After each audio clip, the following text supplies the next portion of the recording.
Estamos de volta no Assuntos em Família e hoje falando sobre partomática com o Henrique e a Cauane. E a gente vai continuar a falar sobre os resultados, porque eles chegaram a alguns números aí de parto e cesárea, e a gente quer saber, principalmente, se vocês têm alguns dados de cidades mais próximas da nossa região. Com a realização do trabalho, a gente teve acesso a alguns dados. Aqui da região, percebemos que no estado em si há muito mais cesariana do que parto normal. E apenas Itajaí, das cidades que a gente pesquisou, aqui da região, é a que tem mais parto normal do que cesariana. Todas as outras têm mais cesariana do que parto normal. Inclusive Pomerode, que chega a 71% de cesarianas. E os números de Brusque, Henrique? Você tem alguns dados já que mostram se a gente faz mais partos ou cesáreas aqui na nossa cidade?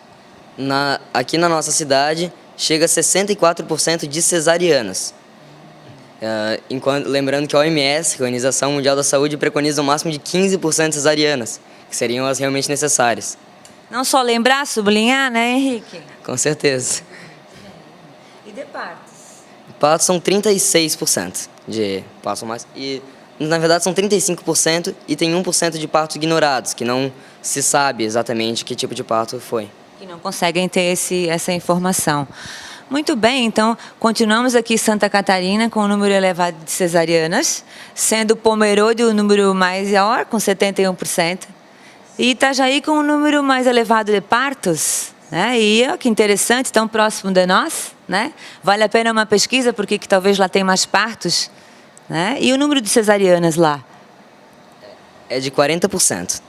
Ainda a mais perto do ideal, ainda é muito longe do ideal. Por mais que tenha esse tudo de partos, né? Ainda falta para a gente chegar no nível, pelo menos no índice, que preconiza a OMS, que é o órgão maior na área da saúde, né? Para estar orientando nós dessa forma, né? Bom, além desses números, eu queria saber, assim, que eu dei uma lida já nesse trabalho, né? E vi que vocês, para se munirem de conhecimento, receberam palestras, né? Enfim, foram pesquisar, misturaram aí as disciplinas, né?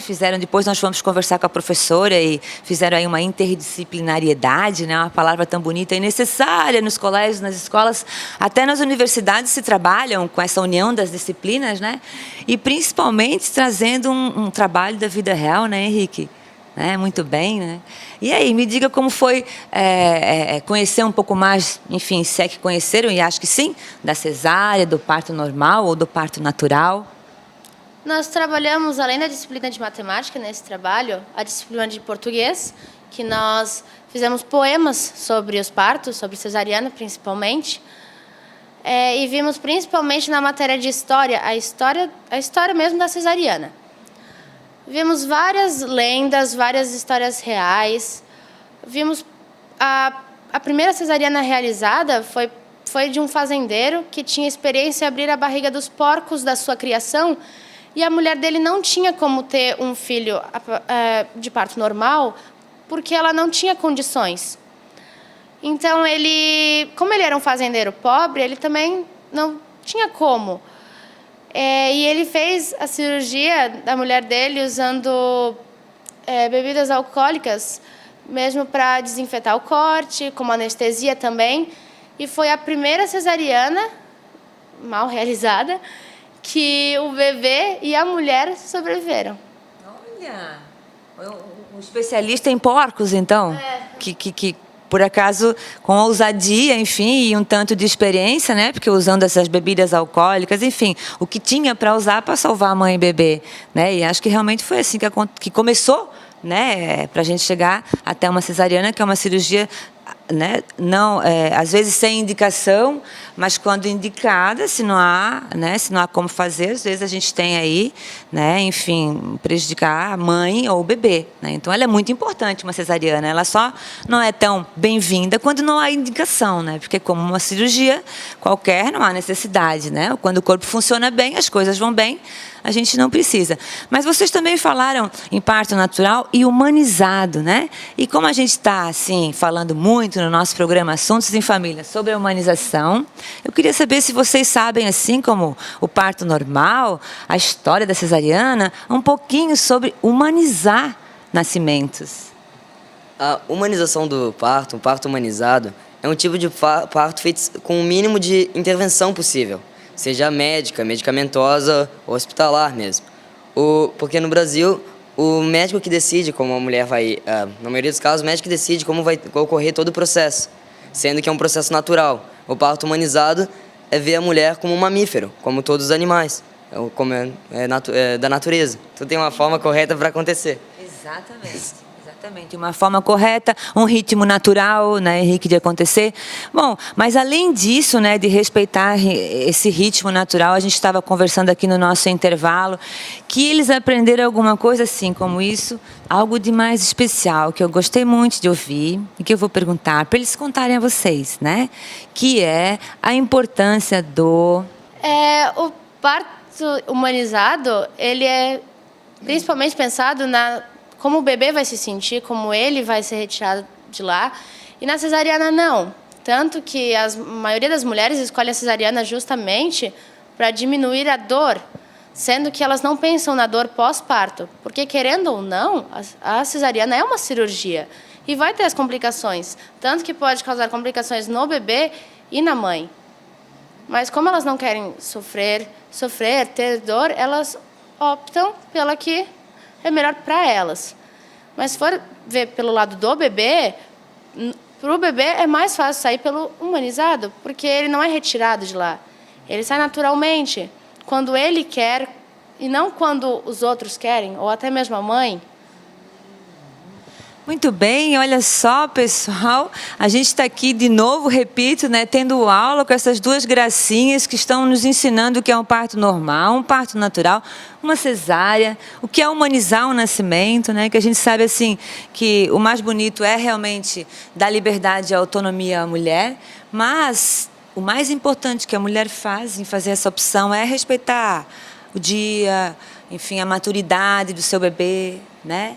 A gente realmente não fazer uma escolha por nós, mas pensar nele. Talvez seja essa primeira coisa que um filho pode estar nos falando, né? Que a gente tem que agora mudar um pouco, priorizar outras coisas, a começar pela escolha, para melhorar a qualidade do nascimento, né? E eu vou fazer uma perguntinha assim, o que ficou para vocês, então, no coração, na alma, na mente, né, que foram muitos conhecimentos, com esse tema partomática, eu soube também que vocês foram muito visitados, né, porque foi um tema bastante inédito, né, trazendo esse da vida real, enfim. E quero saber, então, o que ficou, se vocês gostaram, como é que foi para fazer esse trabalho. Eu ouvi também que é o último trabalho na 8ª série que vocês desenvolvem as feiras e depois não tem mais as feiras, então. Não, esse é realmente o último projeto. Isso aí, isso é um trabalho que a gente vai levar para a vida inteira, né? São informações, o conhecimento até mesmo sobre a forma de receber os bebês para a vida, né? Que é uma nova vida. Eu imagino que, Henrique, você não vai fazer medicina. Penso que não. Bom, mas se você tiver tua esposa e quando vocês fizerem um bebê, vai poder orientá-la dessa maneira? Com certeza, com certeza. A forma mais saudável para o bebê. Inclusive até para a mulher, em alguns casos. Principalmente, né?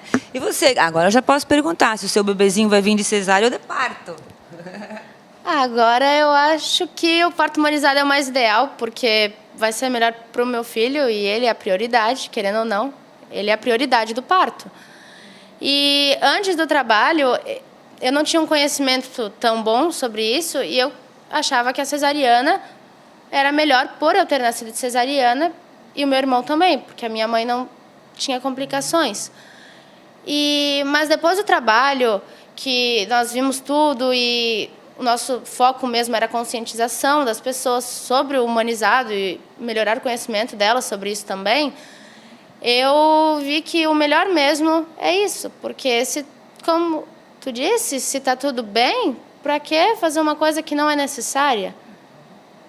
Você também não sai todo dia de casa para fazer uma cirurgia, né? Você vai uma vez, vai outra vez e realmente a gente espera o momento natural do bebê nascer. Eu estou muito assim feliz por entrevistar vocês os dois e saber que já com a idade que vocês têm, vocês já têm isso no coração, né? Incorporado aí. Penso que vão levar e que podem levar isso para os amigos de vocês e que com certeza fizeram a diferença no Colégio Cultura, com esse tema, com essa intenção, com essa ideia, né, Henrique? Né? A gente sabe que o Dr. Paulo é um médico realmente que sabe, que tem experiência em humanização, né, que esteve lá dando a sua colaboração e que deve ter essa pontinha, né, né, enfim, no trabalho de vocês, né, de ter participado dessa ideia. A gente vai então agora para um intervalo. E na volta nós vamos conversar com a professora Rose, que vai nos trazer um pouco mais de informação sobre os objetivos, metodologias, mas muito obrigada, parabéns para vocês dois por esse trabalho. E olha, onde vocês puderem, se convidados ou não, se ofereçam para levarem adiante esse tema, tá bom? E, contem para os amigos, né, de que uma gravidez na adolescência causa um grande impacto e que se a gente se prepara, por mais idade que nós tenhamos, a vida em família é sempre diferente. Merece estudar, merece, né, dedicação de nós, os pais. Muito obrigada e até uma próxima. Já voltamos depois desse intervalo.